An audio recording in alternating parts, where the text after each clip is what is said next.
Hey everyone! So now that you've chosen a project you're going to do, let's go ahead and talk about project planning. Now, this is something that's super important, and I'm just going to tell you why. All right, so first of all, what is a photo project plan? So, really, with any complicated task, it becomes so much easier and less stressful if you take the time to make a plan and break up this large this large task that may feel kind of overwhelming into smaller steps. Now, this is something that is going to be beneficial to you, not just as photographers, but in life in general. When it comes to, well, I'm going to say it, adulting, things like this, things can become really overwhelming. So when you break things down into smaller steps, it helps you feel less stressful and gives you a path forward. This plan is going to cover who, what, where, when, and why, as well as a project timeline, a shot list, and a shooting plan.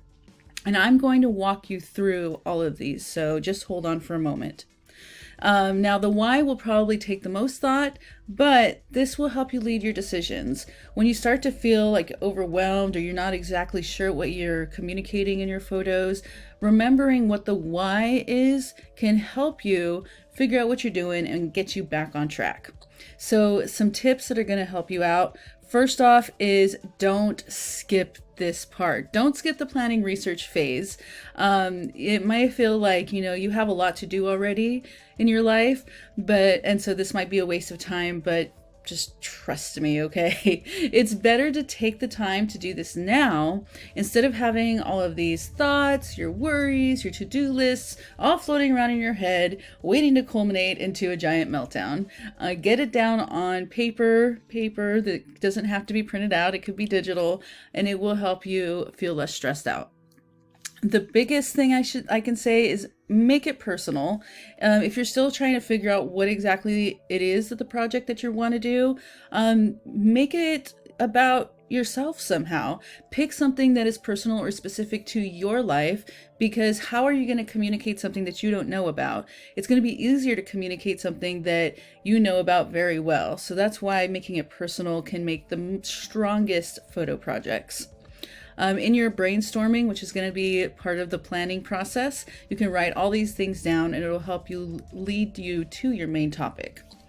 You can plan for mistakes, okay? Give yourself extra time to reshoot if necessary. And this takes the the pressure off, so you can focus while you're shooting. If you already know that, okay, I've already planned to reshoot, then it makes you feel a little bit calmer during your initial shoot, so you can focus on all of the different aspects of creating an effective photo. And if you go out and you have a great first shoot, well, awesome. I would still say spend the time that you've put aside for your reshoot and go shoot some more, because you just never know if that one photo that really makes the project is going to come about on accident or on happenstance. And yeah, it might not have been part of your initial plan, but go ahead and keep shooting. Only practicing taking photos is only going to make you better. All right, so next is give yourself the freedom to change your plan. So this plan is not a strict set of rules that you have to follow. It's a guide. It's a way to really organize your thoughts and move you forward. But as you're working through things, it might change. You might realize that what you initially wanted to communicate wasn't exactly what you were feeling. And once you're actually in the process, you may change, your photos may change, your subject may change, and that's okay. This also gives you some, a little bit of leeway. What if a model cancels if you're shooting a person? What if your car breaks down and you can't drive to Yosemite for this project? What if, like I said, this leads to a whole different idea? That's fine. It's okay to change your plan. When I'm grading your assignments, I'm not gonna go back to your plan and say, wait, you said you were gonna do A, B, and C, and that's not what happened. I understand this process. This is just something we do as creative people. All right, and last but not least, I have write it out. So when you have ideas and thoughts about your project, Write it out in the moment, okay? You can also make notes about what worked and what didn't. So whether you carry a little like notebook with you to jot down notes, or you use an app, that's fine. I love using voice to text in my apps. It makes it way faster. So if I have a quick note like, okay, I thought that this specific shot was going to be crucial to my project, but I tried it out and it didn't work, I can go voice to text on my notes app and say what I want to say, and so then I can review it later if necessary. And I know maybe you're thinking, well, I'll remember all this stuff. You know, when we're working on these things, we might go back to them. I've done that. I might be a little bit older than you guys, or quite a bit older than you guys, and I've gone back to work I've done as a teenager, as a young adult, and having these types of notes can really help you place yourself and what was going on. All right, so let's go ahead and take a look at the Photo Project Planner. If you click here, you can download it yourself. And let's see, I have it right here. Okay, so let's take a quick look over it first, and then we'll start working on it. So the first part is going to be brainstorm. This is just, getting your thoughts out and trying to figure out what you're going to do. So, there's no need to have complete sentences, worry about grammar, spelling, any of that. This is just a time to free flow some ideas. And I did put some things to get you thinking. So your genre, whatever you choose, whether it's the documentary, the street photography, landscape, cityscape, or, you can use this in the future for whatever you're doing. Whatever the genre is, that's one way where you can start coming up with some ideas. You can think of themes, the time of year, something going on in your life and the lives of people around you, a social issue, a question, a what if. What if our world looked differently? What if, we took care of other people? I don't know, whatever it is. If you start questioning things, and this is just something good to do, in your life in general, make notes about your thoughts, because you never know what your next photo project may be and where these thoughts can lead to. And then last but not least, coming back to that personal thing, different characteristics of who you are. I'm a woman. I live in California. I live in Fresno. I'm a teacher. All of these different things are important to who I am and are personal about me, and I can maybe communicate something about that through a photo project. Okay, so once you pick your idea, leave your brainstorm as it is. So what I'm saying is, once you've filled in this box with all of these different ideas, leave the stuff here. No need to delete it or edit it or anything, because you might be able to revisit it, like I said before, for inspiration for later projects. All right, so once you get that initial idea, you're going to refine the idea, and you're going to do it by thinking about who, what, where, when, and why. So if people are in your photos, who will it be? If it's about you and your feelings, then you are the who, and so you could put that in. The what, if objects will be in your photos, what will they be? Where is the location you'll take the photos? When is the time of day? Is it, are specific days important? Specific lighting important? Do you want to hit that golden light time, blue hour? Anything like that is going to matter, and you can put that here. And then the why. This is, sometimes the difficult part to put in words. And it doesn't have to be deep or profound, but it totally can be. And just FYI, for your why, do not put for the assignment. That doesn't count. It does need to be deeper than for this assignment, okay? All right, so next we're going to look at creating a project timeline. And so this is going to help you kind of organize what you're going to do. So the first part is going to be what we're doing right now. Make a plan, do some research, contact your subjects. If you're shooting people, you want to start contacting them and setting appointments for when you're actually going to photograph them. Then you're going to go ahead and shoot, and you're going to plan for a reshoot, okay? Give yourself that extra time in case things don't go well the first time. Next, you're going to edit, And that's going to include editing down. You're probably going to take way more than 5 images, but part of our jobs as photographers is picking the most important images to tell the story or to communicate what you're trying to communicate to your audience. So you're going to edit them down, then you're going to actually edit the photos. It's totally up to you for this assignment if you want to do color or black and white. And then last but not least, turn in. And you'll see that I have dates here. I have notes, if you need to make notes, contacting my subjects. I called Alyssa, blah, blah, and she said that we could do it on this day. Things like that will help you stay organized with all this. And then the most satisfying part of it all, the completed box. So once you turn your plan in, you can totally check that completed box, and yes, you're one step further in your photo project. Next is create a shot list. Now, this is going to be easier for some people than others. Some people have a really very active way of pre-visualizing in their mind. And when I say pre-visualize, I mean imagine what the final images are going to look like. So just try your best with this. They don't have to come out like this. But it's nice to kind of plan things out. Imagine what a shot's going to look like. Who or what is your subject going to be? What angle do you think is going to work? What lighting do you want to look for? What camera settings do you think is going to work? Your composition technique, and then of course you're completed. So like I said, they don't have to turn out like this, but it's a good way to kind of get your brain start thinking about what you're going to do. And last but not least, I have create a shooting plan. So this is where you can really, organize the photo shoots you need to make this happen. This might be, if you're just shooting your project in one big location, you might just have, 2 dates on here, your initial shoot and then your reshoot. That's fine. Okay. Like I said, this whole document isn't a really strict guideline. A really strict rules of what you have to do, but it is a guide for what you're going to be doing. All right, so I'm going to come back up here. I'm going to go ahead and pause the video for a second while I do a little bit of brainstorming on my own.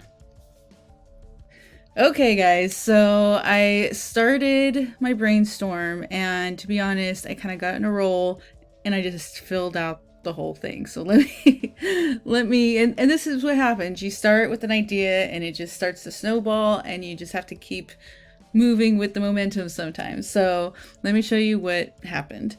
So I started brainstorming here. And, I was looking at my own questions. Okay, my genre. So documentary or street photography is what I'm thinking.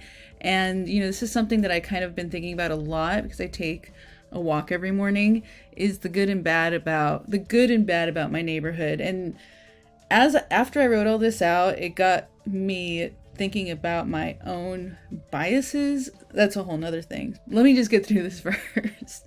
So, I'm looking at the good, the diversity. My neighborhood is middle class to poverty, manicured homes to trash. There's homeless and what goes with that, mental health, theft, just trying to survive. I know some of my neighbors are immigrants who've worked hard to buy their own homes, and they have great pride in their upkeep. My own privilege of having a home and being young at my age and having a home. The liquor stores around, if they're contributing to the issues, and why are there more liquor stores than grocery stores? But there's also a variety of food available, mostly yummy Mexican food versus fast food. And so you can see my brain was just kind of going in all kinds of directions, and I just let it happen. I just started throwing it all out here. I started putting in stuff about myself.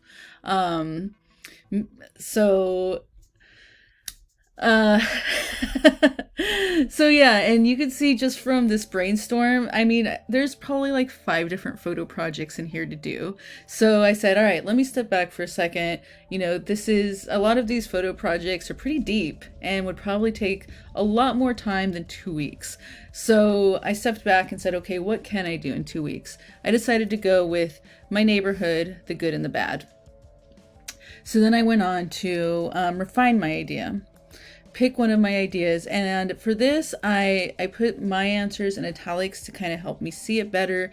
If you guys want, you can totally, like delete this stuff. It's up to you. This is a tool for you to use, and how you use it is going to be different for each and every person. So who? Nice neighbors, liquor store clerks, homeless.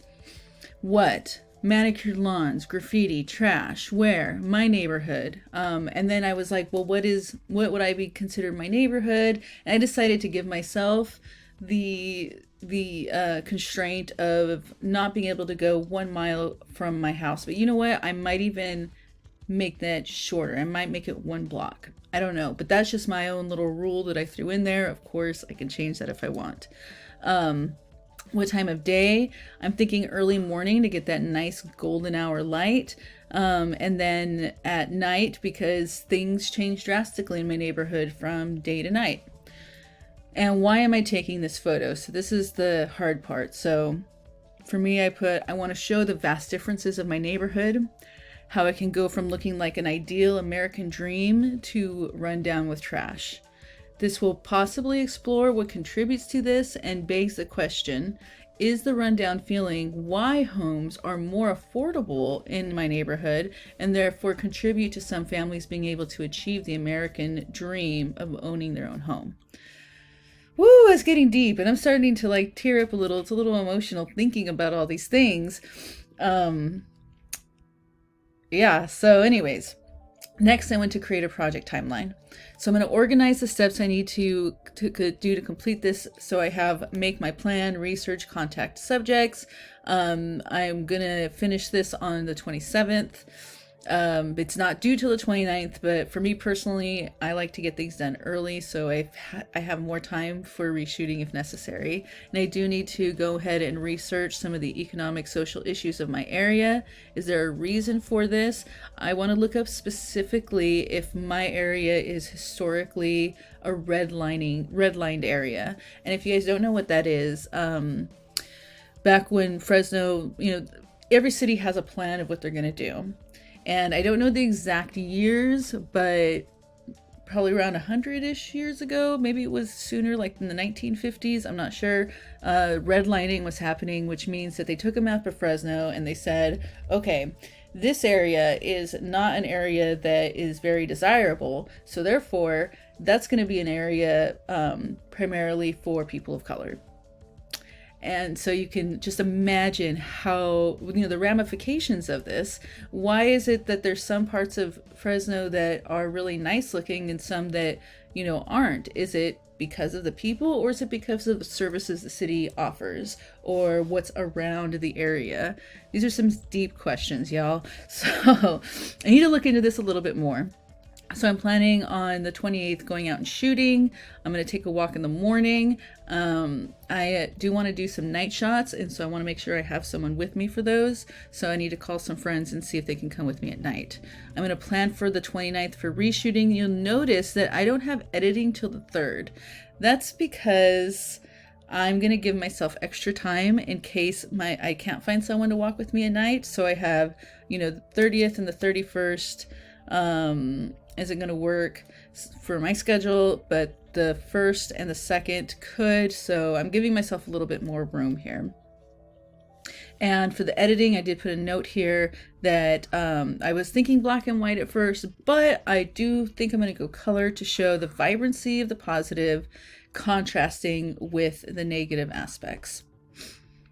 Okay, now I have my shot list, and this took quite a bit of time to figure out, okay? So I'm trying to pre-visualize what these images are going to look like. So first I have the nice lawns. I have an angle. I'm thinking low to the grass, sunny early golden hour morning, large aperture so the house is out of focus. You can't, I don't want to infringe on the privacy of my neighbors or anything, so that the house is out of focus. You can't see I'm going to try to make sure I don't get any numbers, the house numbers in there or anything, and I'm going to use fill the frame to really get down low, fill the frame with a bunch of grass and then the house in the background. Next I have field of trash. I'm thinking overhead, again golden hour, only because I want to contrast the great light with the ugly subject. this might not work out. I might end up doing blue hour, might do middle of the day. I'm going to experiment with this, but this is my initial thoughts. I want to have small aperture because I want to make sure as much of the trash is viewable in the depth of field as possible. For the composition technique, I'm not sure yet. I'm going to try a whole bunch of stuff out there. Next, I have a liquor store. I'm thinking a straight on shot from across the street. I'm thinking at night, long exposure to show some car trails, maybe people walking in and out of the store. While there's usually panhandlers out there. So yeah, I'm thinking that this, having the panhandler sitting there, they're going to be still. And so clear and probably more clear in the shot versus the people and the cars going by. And I'm going to try to use the rule of thirds. I'm thinking panhandler and on a rule of third, maybe the street on another third. We're going to get out there and see, but that's my initial plan. I'm thinking my neighbor waving. So, but I don't want it to be like, I don't want it to feel like it's a story about this specific person, the specific neighbor. I want it to feel more generalized. So I'm not going to have the person actually in focus. I'm thinking I'm going to go low through some flower bushes using some framing. I'm thinking golden hour. That's really just because that's when I see my neighbors out, but it doesn't have to be there. If we have a nice cloudy day, I might try that instead. And a large aperture focused on the framed area, the flower, the bush, so that the person is not, that I can't actually see them. They're not in focus. Okay. And my last shot I think is going to be the most difficult. And so I don't have as much, I'm not really sure what I'm doing with it yet. This is going to be something I'm going to be looking for while I'm doing these other shots. So the good and the bad. I want to look for a shot where I can see both in the same image. So again, I'm not sure what my angle is going to be. It's going to really depend on where the viewpoint is. I'm going to have to move around a lot to find this image, I feel. I'm going to try it. Once I find that angle, I'm going to try to shoot it both times to see what's most effective. And while I was thinking of this, I was like, well, if this is going to be a shot where I kind of have to get back, I want a foreground subject. And I was thinking of, I might need a friend to help me with this, but having them throw like some trash or a bag up in the air, trash bag or something, and using a fast shutter speed to freeze it in motion. So for the technique, I'm still not sure. That's something I'm going to play with, but I have somewhat of a plan. Okay.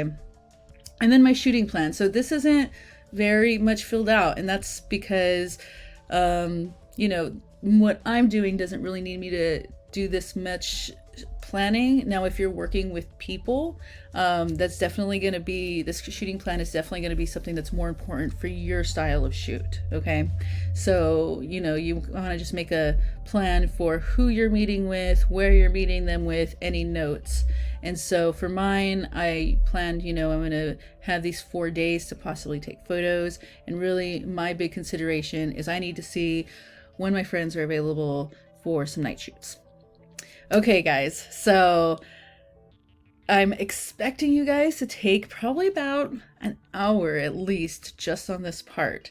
I'm not giving you guys any other assignments for the next 2 weeks, no book assignments or anything, because you are focusing all your energy on this. So you should have about 4 hours of 6 hours of lab time for this class, so 3 hours per week. And then, technically there's homework time, which could be another 6 hours. So I'm expecting you to spend anywhere from 6 to 12 hours on this project. I think that you'll find if you spend more time on something, it will just get better and better. All right, guys. So if you have any questions at all, feel free to contact me. I can't wait to see your plans. I can't wait to see your photos. I just know you're going to create some great stuff.